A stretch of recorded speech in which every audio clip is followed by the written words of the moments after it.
میں کتابوں میں یہ واقعہ لکھا ہے کہ ایک طالب علم تھا، پرانے وقتوں کی بات ہے، رات کو مسجد میں چراغ لے کے مطالعہ کر رہا تھا. پہلے زمانے میں لائٹ وائٹ تو نہیں ہوتی تھی، گاڑیوں کے سفر نہیں تھے، اونٹوں کے سفر تھے، تو مسافر لوگ بعض دفعہ آ کے مسجدوں میں ٹھہرتے تھے. تو اس نے دیکھا کہ ایک جوان لڑکی ہے، پردے میں ہے لیکن خوبصورت جوان لڑکی، وہ آئی اور اس سے کہنے لگی کہ میں راستہ بھٹک گئی ہوں، مجھے ایک رات مسجد میں گزارنے دے دو. واقعی یعنی صحیح تھی، وہ اسی طرح ہوا، تو کہیں بھٹک گئی تھی. شہر میں بھی بعض دفعہ لوگ بھول جاتے تھے نا کہ راستہ بھٹک جاتے تھے.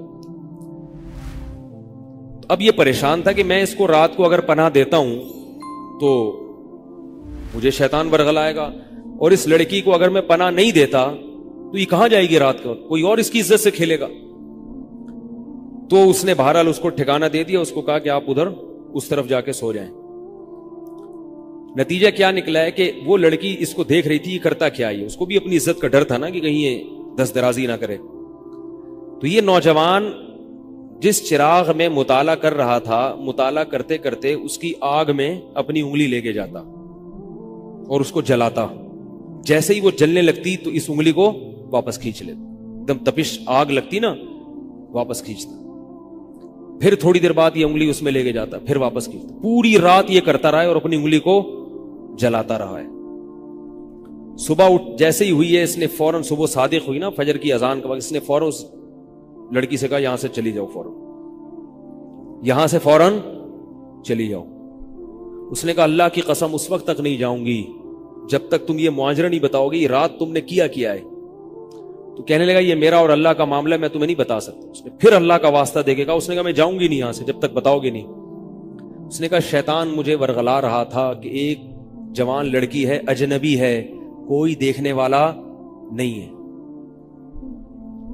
کوئی دیکھنے والا نہیں ہے، تو زنا کر لو اس سے، کوئی دیکھنے والا نہیں ہے.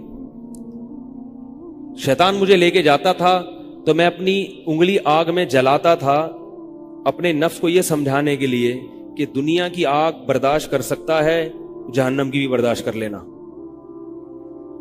جہنم کی بھی برداشت کر لینا. پھر اور اگر تجھ سے یہ برداشت نہیں ہو رہی تو وہ کیسے برداشت کرے گا.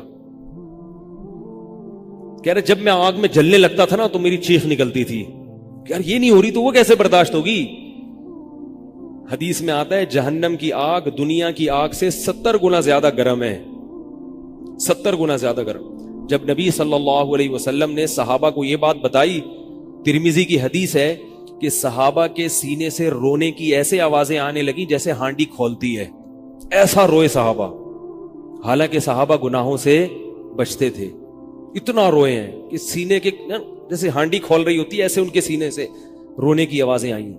اور عرض کیا واللہ انہا لکافیۃ یا رسول اللہ، یا رسول اللہ یہ دنیا کی آگ بہت تھی عذاب دینے کے لیے، اللہ نے اس کو بھی 70 گنا زیادہ گرم کیا ہے. تو اس نے کہا کہ میرے دل میں گناہ کا خیال آتا تھا، میں کیا کرتا تھا، اپنے آپ کو جلاتا تھا جب چیخ نکلنے لگتی. تو اس طرح پوری رات میں نے اپنے نفس کو روکا ہے گناہ سے. تو تقوی کی برکات ہوتی ہیں. اس لڑکی نے کہا، اب گھر میں جا کے اپنے والد سے کہا کہ میں اگر نکاح کروں گی تو صرف کس سے کروں گی، اس نوجوان سے، عفیف اور پاک دامن ہے. تو کتابوں میں لکھا ہے کہ اس کے باپ نے اس کا نکاح دیکھو حرام سے بچایا، اللہ نے حلال طریقہ رکھ دیا. تو جو بھی زنا سے بچتا ہے نا، یاد رکھو جیسے زنا کرنے کا عذاب بہت سخت ہے، ایسے ہی کسی کو زنا کا موقع ملے اور وہ بچ نکلے اس کا ثواب بھی بہت زیادہ ہے. تاریخ میں جن ہستیوں کو بھی زنا کا موقع ملا اور انہیں موقع ملنے کے باوجود زنا نہیں کیا، ان کو اللہ نے دنیا میں بھی بہت نوازا ہے. میں اکثر ایک واقعہ سناتا ہوں. ہمارے ایک دوست ہیں امریکہ میں، بلکہ امریکہ سے بھی ایک دور علاقہ ہے، اس کا جگہ کا نام میں بھول گیا. انہوں نے میرا یہ بیان سن کے مجھ سے ملنے کے لیے آئے تھے، وہ مجھے پہچان گئے یہ بیان سن کے. ممکن ہے یہ بھی میرا یہ بیان سنے. یہ میرے والد صاحب کا واقعہ ہے. میرے والد صاحب جب امریکہ گئے، کنوارے تھے اس وقت، میرے والد صاحب بہت ہینڈسم تھے، خوبصورت تھے، اور اتنا چوڑا تو ان کا سینہ تھا اور ایسی چوڑی چوڑی کلائیاں تھیں، بڑی زبردست پرسنالٹی تھی. آپ جائیں ابھی ہمارے محلے میں جا کے لوگوں سے پوچھیں کیا خوبصورت پرسنالٹی تھی والد صاحب کی ہمارے. جب انتقال ہوا ہے نا میرے والد صاحب کا تو پورا محلہ رو رہا تھا, پورا محلہ. مسجد کے امام صاحب جب بھی جنازے کا اعلان کرتے تھے نا تو روتے نہیں تھے, ہزاروں میتوں کا اعلان کیے تھے. میرے والد صاحب کا جب مسجد کے امام صاحب اعلان کر رہے تھے 3 دفعہ اعلان کیا, تینوں دفعہ روئے ہیں. اتنی لوگوں کو ان سے محبت تھی. تو یہ کیسے ہو گئی, یہ کیسے ہو گئی؟ کیوں اللہ نے ان کی محبت لوگوں کے دلوں میں رکھ دی, اور کیوں اللہ نے ان کو اتنا نوازا؟ والد صاحب نیوی میں تھے, امریکہ جب فرسٹ ٹائم جہاز گیا ہے, کنوارے تھے اس وقت, تو کنوارا لڑکا پاکستانی یا انڈین ہو پہلی دفعہ امریکہ جائے, وہ بھی کنوارا, کوئی روکنے ٹوکنے والا نہ ہو اور گناہ کی دعوت ملے, بچنا کتنا مشکل ہے. تو والد صاحب, یہ میں نے والد صاحب سے براہ راست نہیں سنا, ہمیں ایسی باتیں والد صاحب نہیں کرتے تھے, کسی ذریعے سے سنا میں نے کہ تمہارے والد صاحب نے یہ واقعہ ہمیں سنایا, کسی نے مجھے بتایا. کہتے ہیں کہ جب وہ گئے تو ایک خوبصورت انگریز لڑکی آئی اور ان کو گناہ کی دعوت دی.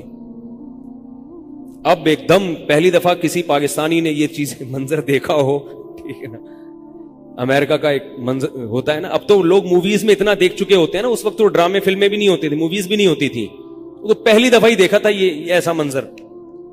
تو وہ گھسیٹ کے لے گئی اپنے گھر.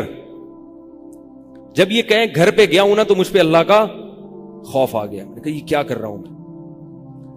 وہاں جا کے واپس بھاگے ہیں. ادھر پہنچنے کے بعد وہ عورت غصہ ہو رہی تھی کہ اگر تم نے یہ کام کرنا نہیں تھا تو میرے ساتھ آئے کیوں میرا خرچہ کرایا تم نے, کیوں خرچہ کرایا میرا. تو آدمی اور شرمندہ ہو جاتا ہے نا کہ یار. تو والد صاحب کہتے ہیں کہ میرے دل میں خیال آیا کہ میں نے زندگی میں کبھی یہ گناہ نہیں کیا اور میں یہاں پہلی دفعہ آیا ہوں, اگر میں اس گناہ میں پڑ گیا اللہ کی نظر مجھ سے ہٹ جائے گی. واپس بھاگے. بڑا مشکل ہوتا ہے ایسے موقع پہ. اس وقت ان کی عمر ہوگی 22 یا 23 سال, زیادہ سے زیادہ 24 سال ہوگی. تو بھاگے ہیں واپس. تو والد صاحب کہتے تھے, جنہوں نے مجھے یہ واقعہ سنایا, کہ مجھے کہنے لگے کہ تمہارے والد صاحب کہتے تھے کہ اس کے بعد میری زندگی میں کیا آیا ہے, انقلاب. پھر اللہ نے قرآن کی تلاوت کی توفیق دی. حفظ قرآن تھا, بھول چکے تھے. روزانہ ایک قرآن پڑھنے کا معمول بنا پھر, تاکہ قرآن دوبارہ یاد ہو جائے. جہاز پہ 3 سال امامت کی, داڑھی بڑی رکھ لی ماشاءاللہ, اور پھر اتنی عزت اللہ نے ان کو دی.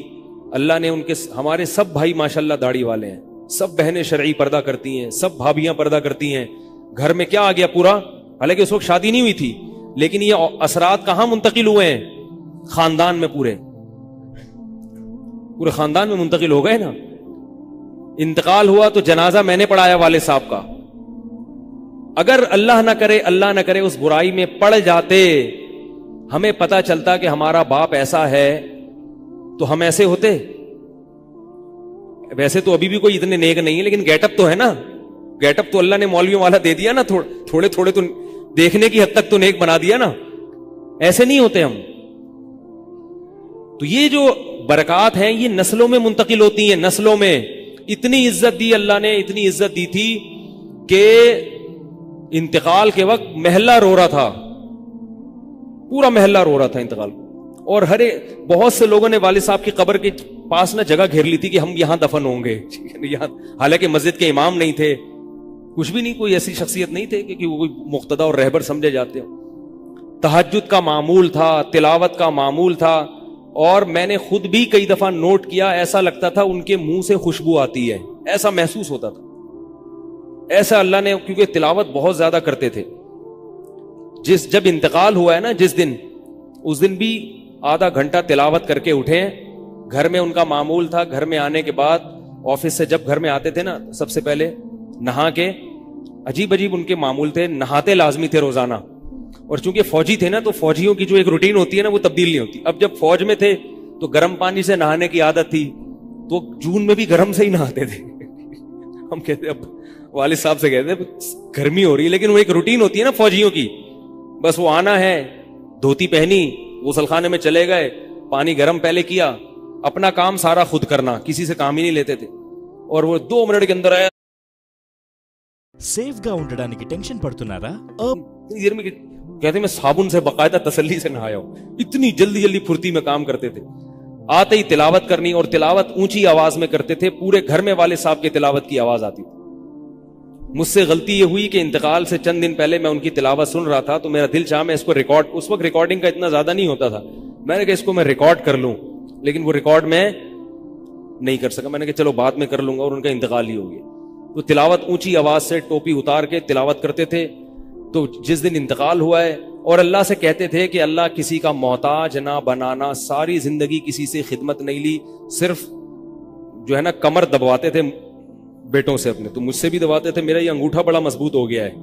وہ کمر پہ نا ان کے یہ سے مالش کر کے, ایسے کمر پہ میں مالش کرتا تھا والد صاحب کی, یہ تیل لگا کے نا ادھر, تو میرے انگوٹھے میں بڑی طاقت پیدا ہو گئی تھی. تو مجھے کہتے تھے یار تم ہو باریک سے, میرے باقی بھائی ذرا, لیکن یار تمہارے ہاتھ میں بڑی طاقت ہے. تو میں کہتا تھا کہ یہ میرے ہاتھ میں طاقت نہیں ہے, یہ مالش کر کے نا یہ انگوٹھا بہت مضبوط ہو گیا ہے. تو کیا تھا, تلاوت کی انتقال سے پہلے, اور بار بار دعا کیا کرتے تھے کہ اللہ بستر پہ لیٹوں نہیں. زندگی میں ہم نے کبھی نہیں دیکھا والد صاحب بستر پہ لیٹے ہوں, یعنی بیمار ہو کے لیٹے ہوں, اپنا سارا کام پھرتیلے پن سے کوئی بالکل. تو وہی ہوا, موت کے وقت بھی ایسا ہی ہوا. آئے ہیں, تلاوت کی ہے, پھر اس کے بعد گئے عشاء کی نماز پڑھنے, صف میں بیٹھے ہوئے تھے کہ گر گئے. صف سے اٹھا کے ان کو ہاسپٹل لے کر گئے, نماز کی اقامت ہو رہی ہے, اور وہیں اٹیک ہوا, اور وہی ان کا قبر کا سفر تھا. کتنی اچھی موت دی اللہ تعالیٰ نے, کہ ایک دن کیا ہوا, بارش میں بھیگتے بھیگتے آئے ہیں گھر میں, اور فوراً نماز کے لیے گئے. تو والدہ نے کہا کہ بھائی ابھی بارش ہو رہی ہے. انہوں نے کہا اللہ بولے گا آفس سے یہاں تک پہنچ گئے, اور اب یہاں سے مسجد تک نہیں جا رہے, اللہ کو بھی منہ دکھانا ہے. ایسے نماز کے پابند. سعودی عرب میں جب عمان میں ان کی جاب تھی, کئی گھنٹے کا گرمیوں کا روزہ ہوتا تھا, لوگ چھوڑ دیتے تھے. والد صاحب کہتے تھے مر جاؤں گا, رمضان کا روزہ نہیں چھوڑوں گا, کچھ بھی ہو جائے رمضان کا روزہ کیسے چھوڑوں. تراویح کبھی نہیں چھوٹتی تھی, رمضان کا روزہ کبھی نہیں چھوٹتا تھا. میں یہ نہیں کہہ رہا کہ کوئی برائی تھی نہیں ان میں, ایسی کسی کی تعریف کرنا غلط ہے, مگر اللہ نے مجموعی لحاظ سے ان میں بڑی صفات رکھی تھیں. یہ صفات کیسے پیدا ہوئیں؟ اللہ نے ایک برائی سے بچنے کی توفیق دے دی. تو میں نے یہ اچھا, تو اسی میں ان کی موت واقع ہوئی ہے, اور رات کو 12 بجے انتقال ہوا. ان کے سارے کام ایسے ہوتے تھے, موٹے موٹے کام اور چپکے چپکے. شو بازی کا بالکل بھی شوق نہیں تھا ان کو. حج, ہمارے محلے سے جب کوئی حج کرنے جاتا تھا نا, 6 مہینے پہلے اعلان ہوتا تھا فلاں صاحب حج پہ جا رہے ہیں. لوگ پہلے سے آ کے نا ان سے دم کروانا. اب تو لوگ بہت حج پہ جاتے ہیں, اس وقت یہ 25 سال پرانی بات کر رہا ہوں میں, تو اس وقت حاجی کی بڑی ویلیو ہوتی تھی. حج پہ جو جانے والا ہوتا تھا نا, لوگ اس سے پہلے سے ماشاءاللہ حج پہ جا رہے ہیں. ہمارے امام صاحب پوری رننگ کمنٹری شروع کرتے تھے اسپیکر پہ, اب وہ حج پہ جانے والے ہیں, اب ان کا نام آ گیا ہے. جنازے کی بھی رننگ کمنٹری ہوتی ہے ہمارے محلے میں, اللہ امام صاحب کی مغفرت فرمائے, انتقال ہو گیا ان کا بھی. اس کو لوگ کہتے تھے یہ رننگ کمنٹری شروع کر دیتے ہیں. جنازے کی چارپائی اٹھ چکی ہے, تمام حضرات سے گزارش ہے کہ جنازہ گاہ میں پہنچ جائیں. اب جنازہ گھر سے نکل چکا ہے, میت کو غسل دیا جا چکا ہے, عیدی سینٹر سے لاش گھر میں آ چکی ہے. پوری نا کمنٹری ہوتی تھی.